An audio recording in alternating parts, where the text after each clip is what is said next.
What is your duty?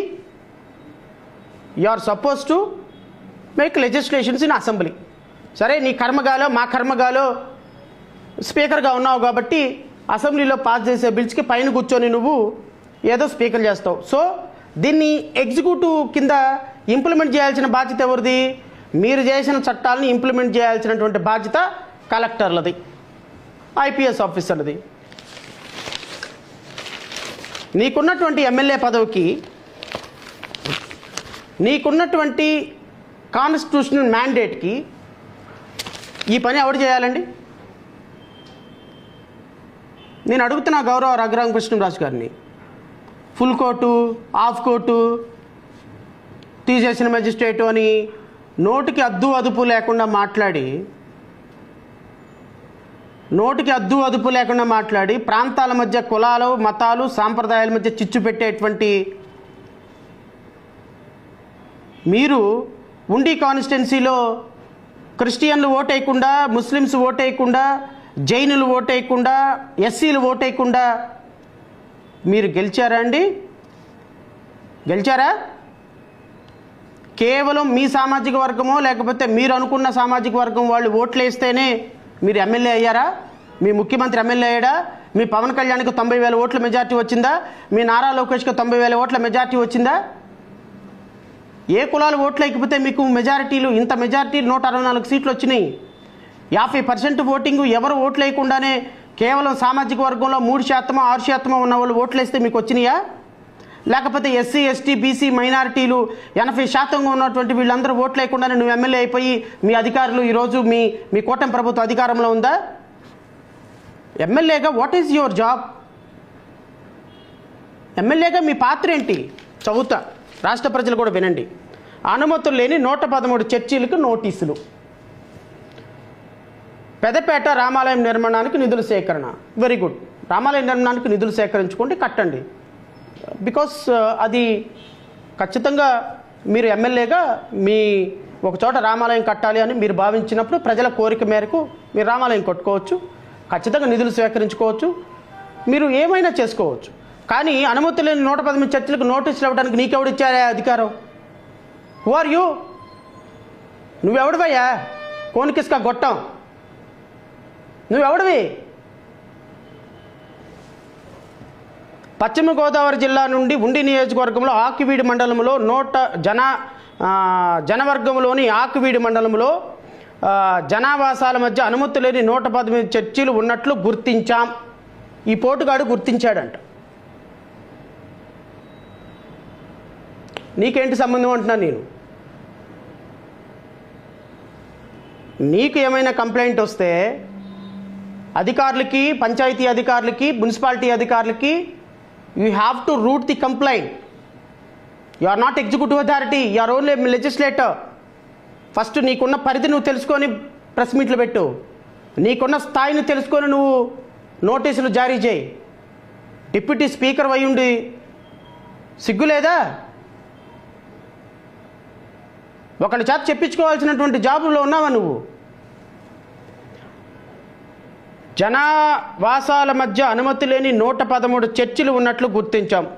ఒక్క ఆకివీడు మండలంలోనే, పట్టణంలోనే 29 చోట్ల ఇంటి పన్నులు కడుతూ చర్చిలు నడుపుతున్నారు. వారికి 2 రోజుల్లో నోటీసులు ఇస్తాం.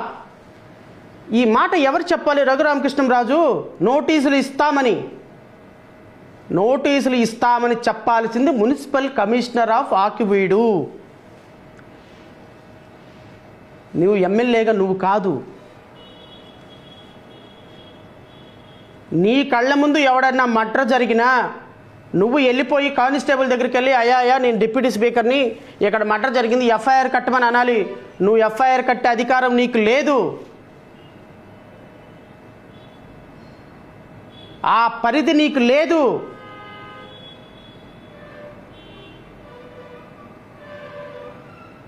ఒక పర్సనల్గా తీసుకొని ఒక మతం మీద ఒక ఎమ్మెల్యేనే దాడి చేస్తుంటే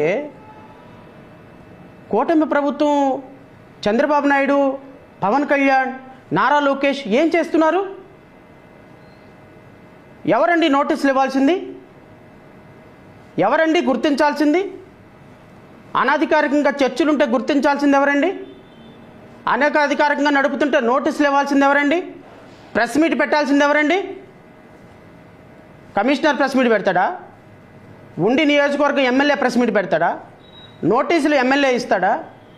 అనధికారికంగా నడుపుతున్న చర్చల్ని ఎమ్మెల్యే కూలగొడతాడా? కొలకలపూడి శ్రీనివాసు తిరువూరు కాన్స్టిట్యున్సీలో అక్రమ కట్టడాలని కూర్చివేసేదానికి ఒక బుల్డోజర్ తీసుకొని వెళితే పిలిచి షోకాజ్ నోటీస్ ఇస్తారా? ఎందుకంటే ఆయన ఎస్సీ ఎమ్మెల్యే కాబట్టి, పిచ్చోడు కాబట్టి, నోట్లో నాలుక లేనోడు కాబట్టి ఏది పడితే అది మాట్లాడతాడు కాబట్టి. ఈ ఉండి కాన్స్టిట్యున్సీలో ఎమ్మెల్యే, ఈయన స్పీకర్ కాబట్టి, డిప్యూటీ స్పీకర్ కాబట్టి మీరు కాదు కూడదు అంటే మీకే ఏక్కు మొగుడయ్యి ఇంకొక మొగుడుగా తయారవుతాడు కాబట్టి ఈయన నోటికి భయపడి ఎందుకు వచ్చిన గోల ఈ తలకాయ నొప్పి అని చెప్పేసి రఘురామకృష్ణంరాజు ఏం చేసినా కూడా దానికి వంత పడతారా? నేను అడుగుతున్నా రఘురామకృష్ణంరాజుని, సొల్లు కబుర్లు సోది కబుర్లు చెప్తావు కదా వచ్చి కాన్స్టిట్యూషను అది ఇది అని. నేను అడుగుతున్నా మిమ్మల్ని, చెప్పండి. చర్చిలు గుర్తించాల్సిన, మసీదులు గుర్తించాల్సిన అవసరం ఒక ఎమ్మెల్యేగా మీకు ఎవరిచ్చారో అధికారం? నాకు చెప్పండి ఆ సమాధానం. అదేదో చెప్తా వచ్చి నాకు మళ్ళీ ప్రెస్ మీట్ పెడతారన్న సంగతి నాకు తెలుసు. కానీ అనవసరంగా మీరు ఒక డ్రెస్ని, వేషధారణని మీరు మాట్లాడుతున్నారు కాబట్టి, మీకు ఓట్లు వేసినటువంటి ప్రజలని భయభ్రాంతులకు గురి చేస్తున్నారు కాబట్టి, ఈరోజు మీకు ఓట్లేసి నేరానికి కొన్ని వందల మంది ఊర్లు వదిలి, తల్లిదండ్రులను వదిలేసి ఎక్కడో దాక్కొని చెయ్యని నేరానికి నరక యాతన అనుభవిస్తున్నారు గత వారం 10 రోజుల నుంచి. కేవలం మీ యొక్క ప్రోత్సాహం వల్ల, మీ యొక్క శాడిజం వల్ల. మీరు అనుకుంటున్నారు నా దగ్గర ఎమ్మెల్యే పదవి ఉంది, నేను డిప్యూటీ స్పీకర్ని, కలెక్టర్ నా మాట వింటాడు, ఎమ్మెల్యే ఎవడు సిఐ నా మాట వింటాడు, డిఎస్పీ నా మాట వింటాడు, ఎస్పీ నా మాట వింటాడు, అవసరమైతే చంద్రబాబు నాయుడికి ఫోన్ చేస్తాను, అంతగా అవసరమైతే పవన్ కళ్యాణ్కి ఫోన్ చేస్తాను. ఎందుకంటే నా మీద దాడి జరగకపోయినా జరిగింది అని ఖండించారు కదా వీళ్ళందరూ. సోకాల్డ్ పవన్ కళ్యాణ్, ముఖ్యమంత్రి వీళ్ళంతా రఘురామకృష్ణంరాజు మీద జరిగిన పాశవిక దాడిని ఖండిస్తున్నామని ఈ సోకాల్డ్ మనగాళ్ళందరూ కూడా పి గన్నవరంలో ఒక శవాన్ని అడ్డుకుంటే దాన్ని ఖండించలా, ఒక గ్రామాన్ని ఆయన కాన్స్టిట్యున్సీలో వెలేస్తే ఖండించలా, చిన్నపిల్లల మీద దళిత పిల్లలు అని చెప్పేసి దాడి జరిగిస్తే ఖండించలా.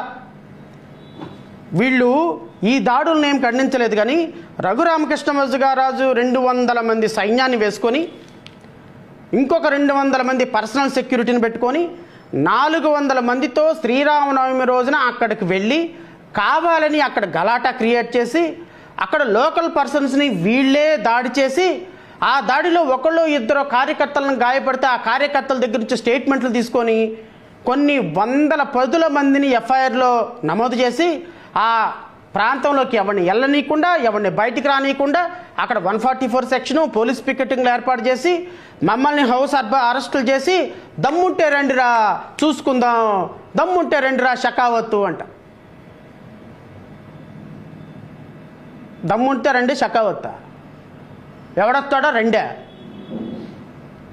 మరి తీపిచ్చే 144 సెక్షన్ అక్కడి నుంచి పోలీసుల దగ్గర నుంచి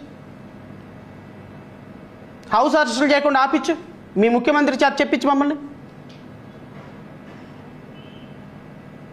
అరెస్టు ఏదైతే ఆకివీడిలో జరిగిందో ఆ రోజు మధ్యాహ్నం ఆ ఇన్సిడెంట్ జరిగిన 2 గంటల నుంచి విజయవాడ మొత్తం నష్ట దిగ్బంధనం చేసి, నాకు తెలిసి ఒక 2000 ఇన్నోవా కార్లు ఎత్తుకుంటారు జడా శ్రావణ్ కుమార్ ఆకివీడు వెళ్తున్నాడేమోనని.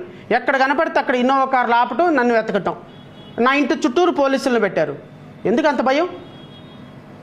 అంత భయం ఎందుకండి? ఛాలెంజ్ చేసావు కదా ఆకివీడు రమ్మని, ఎందుకు భయం ఎందుకు? మరి 144 సెక్షన్లు ఎందుకు? పోలీస్ పికెటింగ్లు ఎందుకు? గ్రామంలో వాళ్ళని బయటకు రానికపోవటం ఎందుకు? బయట వాళ్ళని లోపలికి పోనీయటం ఎందుకు అంటే తెలుగుదేశం పార్టీని పొట్ట ముంచడానికి మీరు వేసినటువంటి పన్నాగం, మీరు పన్నినటువంటి పన్నాగం అద్భుతంగా ఫలిస్తుంది. మీరు ఇలాంటి పన్నాగాలు మరెన్నో పన్నాగాలు పన్నాలి అని దీనికి మీరు వికృత క్రీడ ఆడాలి అని మీ నియోజకవర్గంలో ఇంకా బలైపోవాలనుకున్నటువంటి వాళ్ళు